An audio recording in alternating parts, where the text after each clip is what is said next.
जय देवा जय देवा जय देवा जय देवा जय देवा जय शिव मार्तंडा.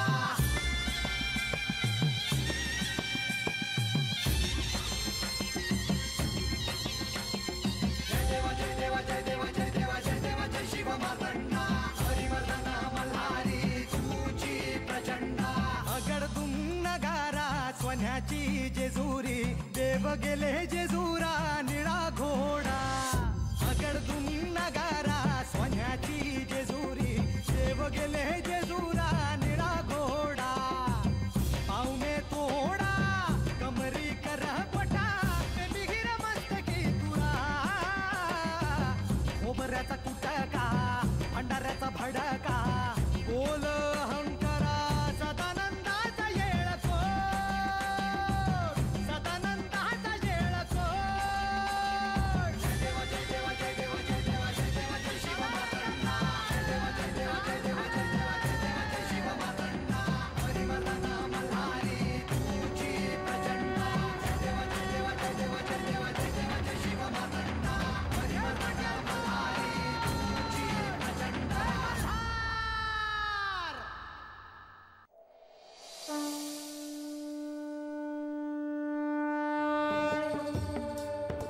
प्रधानजी, पार्वतीने जयाद्रीला दिलेले वचन पूर्ण करणे आता अपरिहार्य आहे.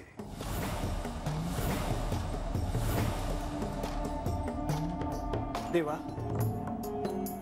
आपण ही शिवलीला घडवण्यासाठी समर्थ आहात, पण तरीही आपण मला यात सामावून घेतलं याचं ऋण मी कधीही फेडू शकत नाही. बरं, पण एक लक्षात असू द्या की कालावधी अत्यंत कमी आहे. तेव्हा जे काही घडवायचं आहे ते फार वेळ न घालवता करूया.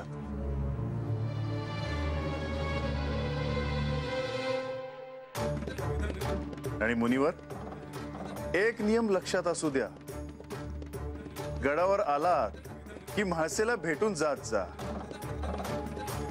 त्यांचा तुमच्यावर अतिशय विश्वास आहे. खरं आहे देवा. मुनिवर, म्हाळसा देवींना असं वाटतं की तुम्ही त्यांना सगळं खरं सांगता.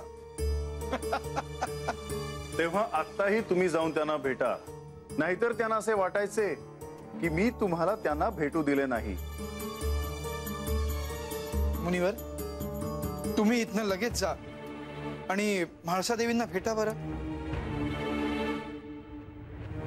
बघा, म्हणजे मी म्हाळसा देवींना जाऊन भेटायचो आणि काहीतरी घोळ व्हायचा.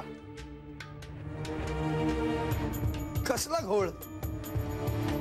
माझ्या मुखातून बानूचे नाव निघायचे आणि मग तुम्ही त्यावरून मला विचारायचात. नाही, असं काही करू नका, पण त्यांना जाऊन भेटून घ्या. जातो मी, पण बघा, नाही तर पुन्हा सगळा राग माझ्यावर निघायचा मी बानूचा विषय काढला म्हणून.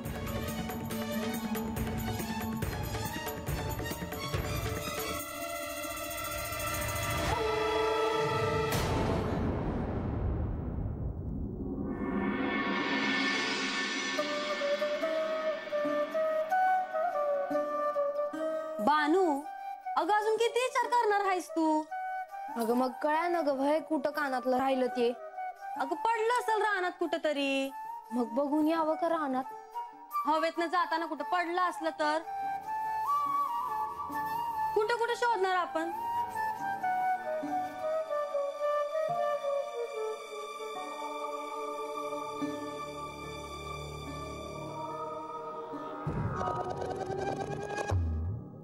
म्हणजे एक पक्का हाय बघ.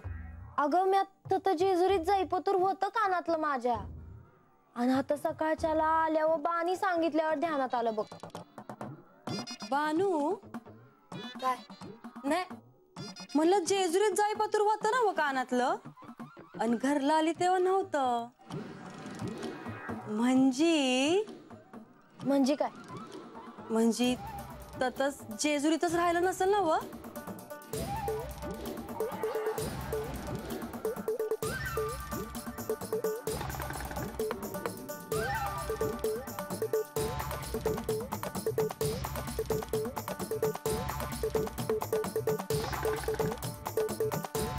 म्हणजे आलं बघ ध्यानात. कानातलं कुठं राहिलं ते. काल रातच्याला मी जेजुरीत असताना मला लई थंडी वाजत होती बघ. तेव्हा ह्यांनी त्यांना दिलेली घोंगडी माझ्या अंगावर घातली. आता मी त्यासनी दिलेली घोंगडी कशी घेणार, म्हणून मी त्यासनी ती परत दिली. तवाच बघ, तवा माझं कानातलं त्यांच्या घोंगडीत अडकलं असणार. बानू, चुकून अडकलं घोंगडीत कानातलं का तूच अडकिवलंस? हा, त्यांनी जपून ठेवावं म्हणून.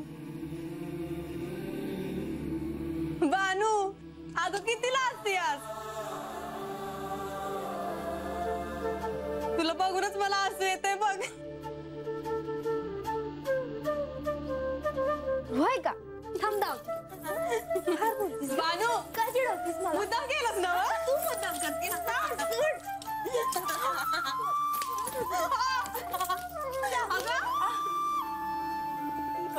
बोलू नको. बरं असं झालं असणार बघ. थंड पाणी स्वतःच ठेवलं असेल ते कानातलं,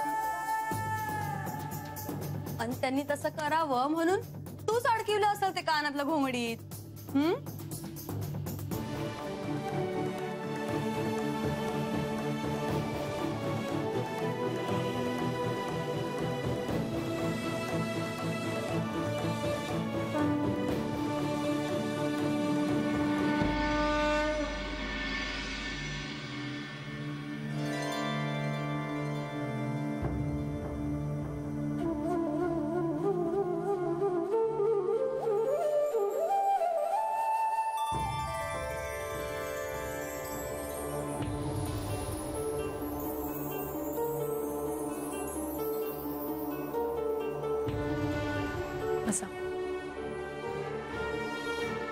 दागिन्यांच्या संदर्भात सांगितल्याप्रमाणे जेजुरीतील काही जाणकार कारागिरांना बोलवलं आहे.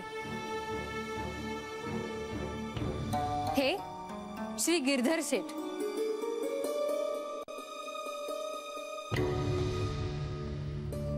सोन्याचे दागिने बनवण्यात त्यांचा हातखंडा आहे. जेजुरीतील सर्वात जुने जाणकार आणि कुशल कारागीर आहेत ते. हे श्री कैलास शेठ,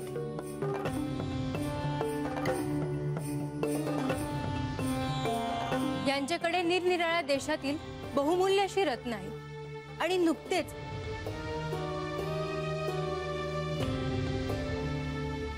आपण सर्वजण कुशल कारागीर आहात, याबद्दल काही शंका नाही.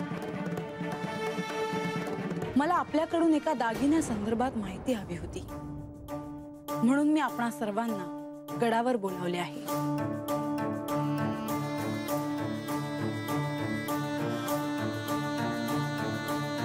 प्रणाम देवी. ज्या अर्थी आपण आम्हास ते बोलवले त्या अर्थी आपल्या मनात नक्की एखादा मौल्यवान दागिना करायचा असणार. आपण या राजाच्या सम्राज्ञी आहात. आपल्या मनात नक्की कोणत्या प्रकारचा दागिना करायचा आहे? आम्ही अगदी समुद्राच्या तळाशी जाऊन मौल्यवान रत्न शोधून एखादा दागिना करू शकतो, आणि असा दागिना पुन्हा घडणार नाही याची ग्वाही देऊ शकतो.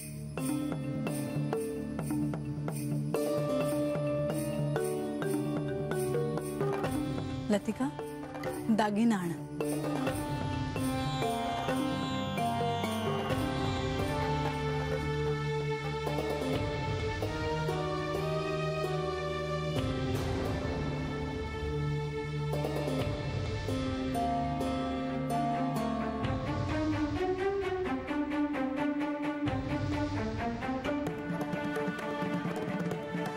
या दागिन्याविषयी मला तुम्हा सर्वांशी बोलायचे आहे. हा दागिना एकदा तुम्ही सगळ्यांनी निरखून पहा.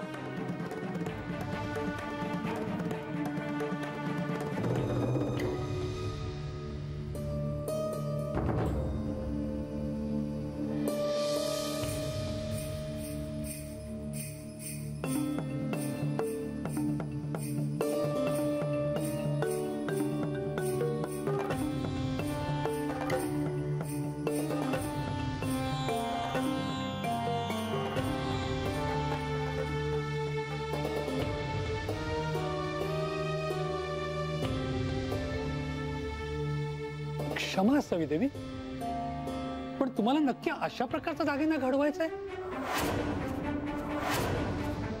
का? पुन्हा क्षमा असावी देवी. आम्ही सर्वजण घडवणारे दागिने मौल्यवान आहेत. आपल्याला पुन्हा सांगतो, आम्ही अगदी समुद्राच्या तळाशी मिळणारी रत्न जोडून दागिने घडू शकतो. पण हा दागिना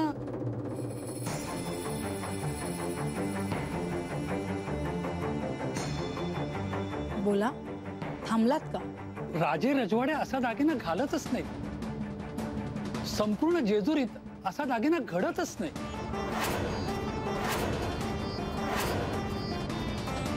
जर जेजुरीत असा दागिना घडत नाही तर तो कुठे घडतो? सामान्यतः रानात राहणारे, वस्तीवर राहणारे किंवा गुरं चरायला नेणारे लोक अशा प्रकारचा दागिना करतात.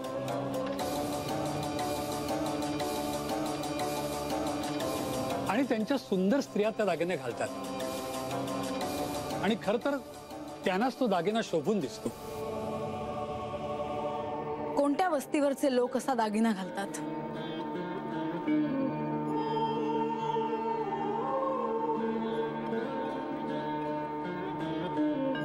आता ते मी कसं सांगणार?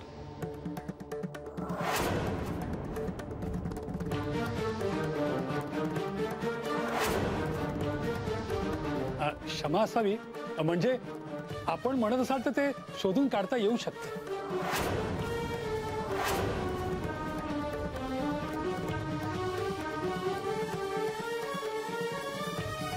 आता आपण जाऊ शकता.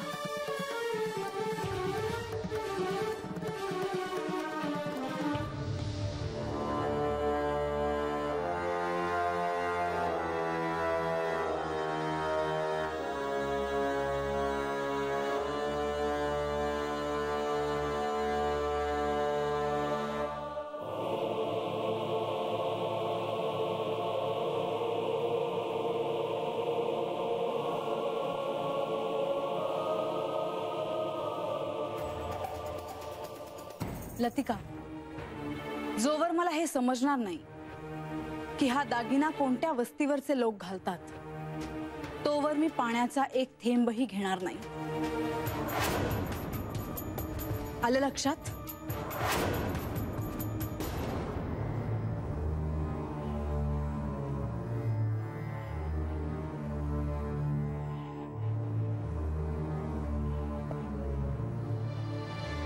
मायानंदा, बराच अवकाश झाला. आता आपण भोजन करून घ्या. आता जेवण जाणार तरी कसं? तिथे जेजुरीला माझी पोटची पोर सुखात नाही, काळजीत आहे. तिथे ती बिचारी कशी राहत असेल याची मला काळजी. आपण इथे सुखात आहोत, जेवण करत आहोत, पण त्या बिचारीला तिथे रोजचं धड जेवता तरी येत असेल का? कसल्या तरी काळजीमुळे बिचारी पार कोमेजून गेलीये. आणि असं असताना आपण हे जेवलेलं बरं दिसतं का? अहो, का उगाच स्वतःला त्रास करून घेताय? आणि आपल्याला वाटतंय तसं काहीही झालेलं नाहीये. श्री खंडेराय आणि म्हाळसा यांचा संसार अगदी सुखात चाललाय. तेव्हा नसते विचार मनात आणू नका. घ्या, मला चांगलं दिसत नाही की काय?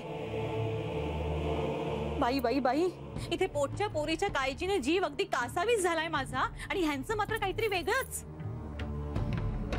धड मला कोणी काही सांगतही नाही, मग करावं काय मी? इतकंच आहे ना, तर मला कोणीतरी सांगावं ना सारं. अहो, तुम्हाला तर सारं माहितीच आहे ना, मग सांगा ना मला काय झालं आहे ते. घ्या, भोजन करून घ्या. नाही, आधी मला सांगा. मायानंदा, हो आता काय सांगू आपल्याला? तुमच्यात आणि माणसात काय बोलणे झाले ते सांगा.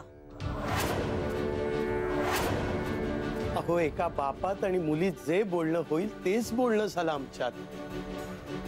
आपल्या मुलीचा संसार सुखाचा व्हावा अशी प्रत्येक बापाची इच्छा असते, आणि ती इच्छा माझी देखील आहे. नाही, तुम्ही माझ्यापासून नक्कीच काहीतरी लपवत आहात. जर इतकंच असतं तर माळसाने मला जायला का सांगितलं असतं? ते मला ठाऊक नाही. श्री खंडेरायाने देखील तुम्हाला एकट्यालाच भेटायला बोलवलं. त्यांच्यात आणि तुमच्यात काय बोलणे झाले ते देखील तुम्ही मला सांगितले नाही. ते मी आपल्याला नाही सांगू शकत. नकाच सांगू. कुणीही मला काहीही सांगू नका. ते पोरीच्या काळजीने जीव ते तुटतोय माझा, पण कोणाला काही फरकच पडत नाही. कुणी काही मला सांगू नका. माझ्यापासून सारं लपवून ठेवा. अगदी कुणीच काही सांगू नका. मायानंदा, मायानंदा,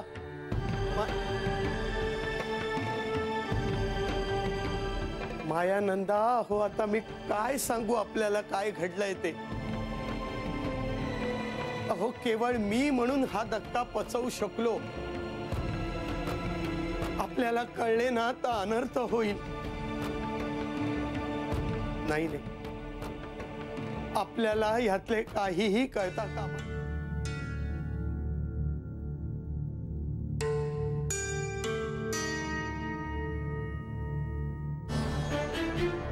मला तर म्हाळसा देवींनी भेटायला म्हणून बोलवलं, पण इथे तर कोणीच दिसत नाही. त्यांना भेटायचं म्हणजे का कोण जाणे, मला खूप भय वाटतं. श्री खंडेराय सुद्धा ज्यांच्या रागामुळे 2 पावलं मागे जातात, त्यांच्या समोर आपण उभे राहायचं म्हणजे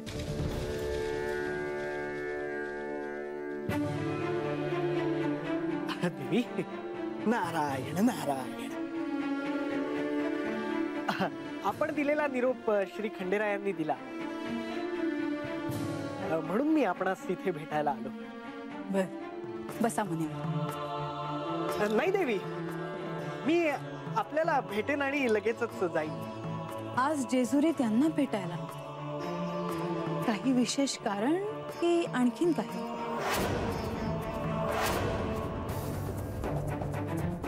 खंडेरायांनी एक कार्य सोपवले आहे, ते पार पाडायचे आहे. ते कार्य काय आहे हे विचारून मला तुम्हाला धर्मसंकटात टाकायचे नाही, पण तुम्हाला एक विचारायचे आहे.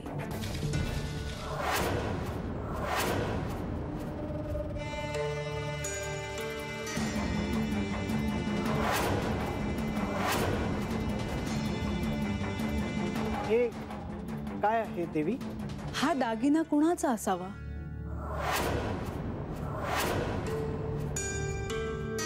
आता ते मी कसे सांगू शकेन देवी?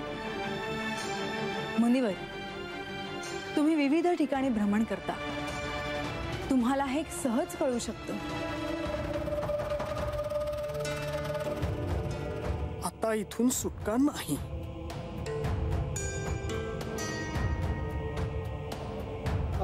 बघू पुन्हा एकदा तो दागिना देवी. हा तर रानात राहणाऱ्या स्त्रियांचा दागिना असावा. धनगर स्त्रिया हा दागिना घालतात. मी हे काय बोलून गेलो? आता काही माझे खरे नाही. मुनिवर, तुम्ही एकमेव आहात ज्यांच्यावरचा माझा विश्वास दिवसेंदिवस वाढतो आहे. तुम्ही एकमेव आहात जे माझ्यापासून काहीही लपवत नाही आहात.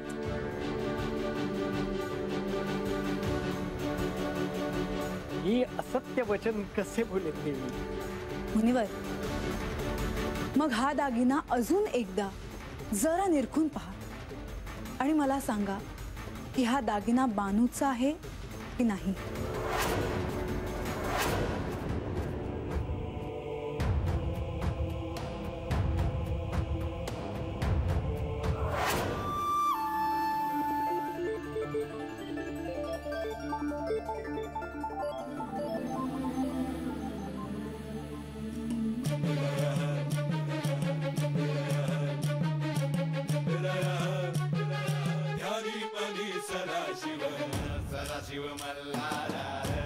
तू वाहिलेलं प्रत्येक बेलपत्र मी माझ्या मस्तकावर धारण केलंय.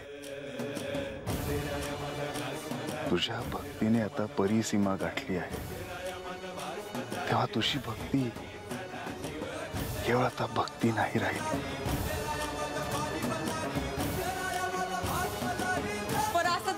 असणार बघ.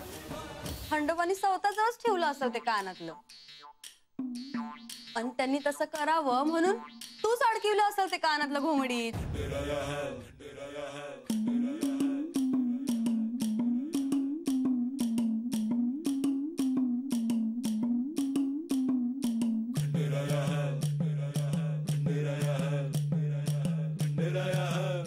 भानू, काही स्वप्न केवळ स्वप्न नसतात, तर त्या मागे काही अर्थ दडलेला असतो. सृष्टी तुम्हाला काही संकेत देत असतात. काही स्वप्न खरी होत असतात.